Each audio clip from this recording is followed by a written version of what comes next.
pangunahan ng ating simbahan ng Don Bosco. Tayo po ay nagkakatipon sa ngalan ng Ama at ng Anak at ng Espiritu Santo. Amen. Ang Panginoong Diyos nakahanga-hanga sa Kanyang pasalamat sa Diyos dahil sa Kanyang kabutihan. Lumikha siya ng langit at lupa at tanang kinapal upang dulutan ang tao ng Kanyang mga biyaya at paunlakan ang lahat ng kahilingan ng tao. Pakinggan natin ang mga pagbasa.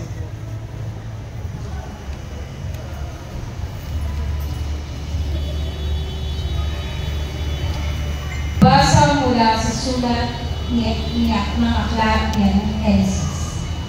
Sa simula ng nilikha ng Diyos ang lupa at ang langit, pagkatapos sinabi ng Diyos, magkakaroon sa lupa ng lahat ng uri ng halamang namumunga at nagbubuti, at nangyari ito. Tumumunga sa lupa ang gayong mga halaman na siya sa kanyang ginawa na ito'y namaskal. Ang salita ng Diyos. Salmong tungkulan ang ating pong itutugon, ipagdiwang ninyo ang Panginoon, siya'y butihin. Ipagdiwang ninyo ang Panginoon, siya'y butihin. Ang ilan sa kanyang pinagdiwang laman ng tubig at ang lupang tigang na bukal ng tubig, doon ay kanyang pinatigil ang mga gutom at natatag sila ng isang lungsod na kanilang pamamayanan. Tugon. Nagasik sila ng mga bukid at nagtanim ng mga ubasan at nagkaroon ng masaganang ani. Pinagpala niya sila at nagsidami. Hindi pinabayang umunti ang kanilang mga ani. Tugon. Ibinangon ng mukha sa kahirapan at nagparami sa mga angkan katulad ng mga kawan. Ipagdiwang ninyo ang Panginoon, siya'y butihin.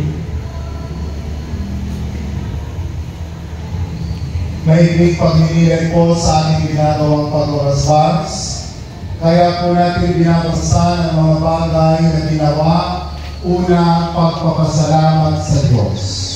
Sapagkat ang Diyos ay gumamit ng mga tao sa Kanyang plano na may sa katuparan ang ating nais. Na magkaroon ng tahanang alumni, magkaroon ng aquaponics, hydroponics, at ng covered court. Ito pong lahat ay biyaya ng Diyos. Kaya natin binabasbasan ay bilang pagpapasalamat sa Kanya. Ikalawa, dahil ito'y galing sa Diyos, dapat ito po ay gagamitin sa karangalan ng Diyos. Sapagkat ang biyayang galing sa Diyos ay pinaggayabong ng tao.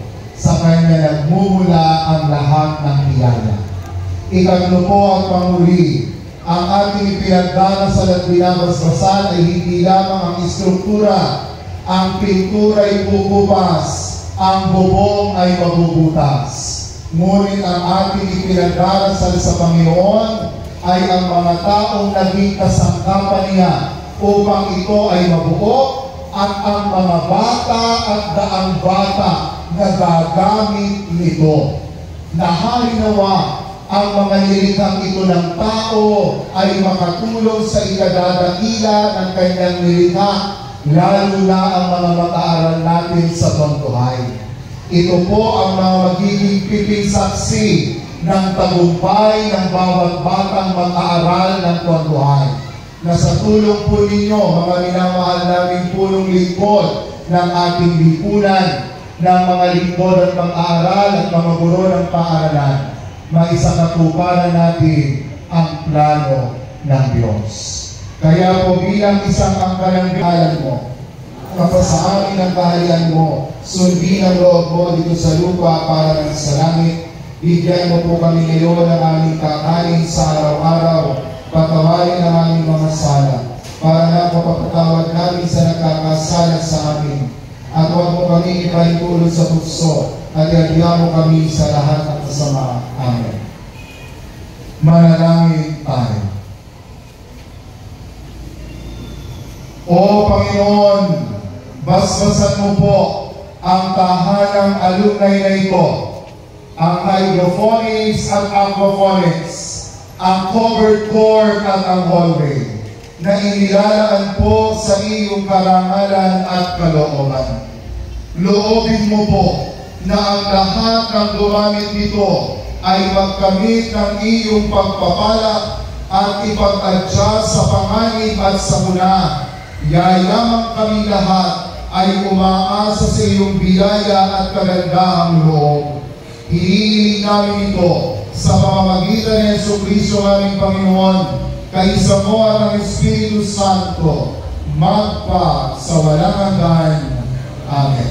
Ngayon po'y babasa. Amen. Abaginoong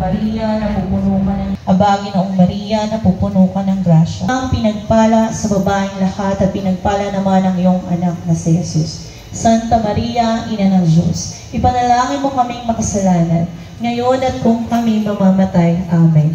Abaginoong Maria, napupuno ka ng grasya. Ang Panginoong Diyos ay sumasa iyo. Bukod kang pinagpala sa babaeng lahat at pinagpala naman ang iyong anak na si Jesus. Santa Maria, Ina ng Diyos, ipanalangin mo kaming makasalanan, ngayon at kung kami mamamatay. Amen. Aba, Ginoong Maria, napupuno ka ng grasya.